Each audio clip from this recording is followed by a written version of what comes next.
আসসালামু আলাইকুম। এমনিতে আমি আমার কর্মস্থলের কোনো ভিডিও টিডিও আমার পেজে পোস্ট করি না। তো আজকে হঠাৎ করে মনে হইলো যে যেহেতু ঈদ সিজন চলতেছে তার জন্য একটা ভিডিও পোস্ট করি আমার কর্মস্থলে। যেহেতু ঈদ সিজন আমাদের পার্কটা পুরোভাবে সাজানো থাকবে, তার জন্য ভাবলাম যে আপনাদেরকেও দেখাই দেই আমি কোন জায়গার মধ্যে কাজ করি এবং কিরকম সুন্দর লাগে আমাদের পার্কটা। আগে থেকে আমার কোনো প্রিপারেশন ছিল না আমি ভিডিও করার, তার জন্য হঠাৎ লিফটের কাছে আসার পরে আমার মনে হয়েছে যে একটা ভিডিও নেওয়া দরকার। এটা আপনারা যা দেখতেছেন এটা হলো আমাদের ক্যাশিয়ারের পাশে আছে কয়েকটা টিভি, যা সবকিছু দেখানো এবং সব নিয়ম কানুন লেখা আছে, এবং কি সামনে যে গেটটা এটা হলো গেট, আর এটা হলো ভিতরের সাইডে গিয়ে ইনশাল্লাহ আমি প্রত্যেকটা সাইড দেখানোর চেষ্টা করবো ইনশাল্লাহ। এখন এই যে জায়গাটা দেখতেছেন এটার নাম হলো ট্রেম্বলিং, কিন্তু এটারে আমি খুশি নাম দিছি ব্যাঙের বাসা। আপনারা আবার বলতে পারেন আমি এটারে ব্যাঙের বাসা কেন নামটা দিলাম। এই নামটা দেওয়ার একটাই কারণ, এখানে যারা যারা আসে সবাই ব্যাঙের মতন লাফাইতে হয়, এছাড়া আর এখানে কোনো কাজ নেই। এখন আপনাদেরকে দেখাবো পার্কের পুরোটা ভিতরের জায়গা, এবং কি ভিতরের জায়গাটা কতটুকু সুন্দর। এর মধ্যে থেকে আমি ভিডিও করার মাঝখানটা জিপ লাইন দিয়ে একজন চলতেছে,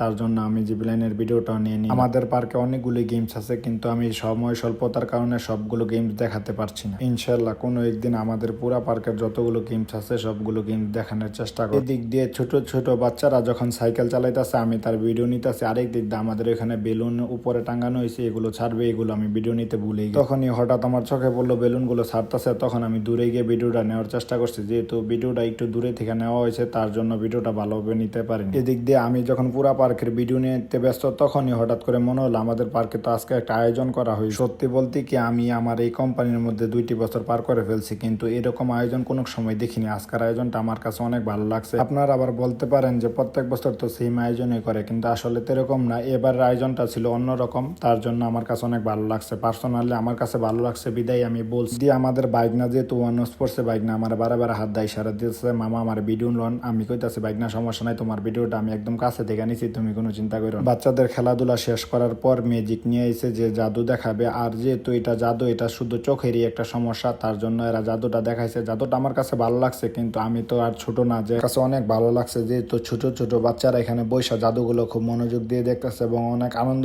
উপভোগ করতেছে। এর মধ্যে থেকে আমি চেয়েছিলাম আপনাদেরকে পুরা ভিডিও দেওয়ার জন্য এবং সবাইকে দেখার জন্য, কিন্তু এটা সৌদি আরব, এখানের মধ্যে মহিলারা আছে যাদের ভিডিও করা একেবারে নিষেধ, তার জন্য আমি সবার ভিডিও নিতে পারি। একটা কথা কি, আজকে আমাদের ব্রাঞ্চে যে আয়োজনটা করছে এটার জন্য আমি একেবারে প্রস্তুত ছিলাম না। আমি ভাবছিলাম যে যেহেতু ঈদের দিন নর্মালি কিছু একটা আয়োজন করে ফেলবে এবং কি ঈদ উদযাপন করে ফেলবে, কিন্তু ব্রাঞ্চে আসার পর এত সুন্দর একটা আয়োজন করবে সত্যিই ভাবা যায় না। আজকের ভিডিওটা এই পর্যন্ত। এই ভিডিওটা কেমন হয়েছে অবশ্যই কমেন্টে জানাবেন। সবাই ভালো থাকবেন, সুস্থ থাকবেন। আসসালামু আলাইকুম।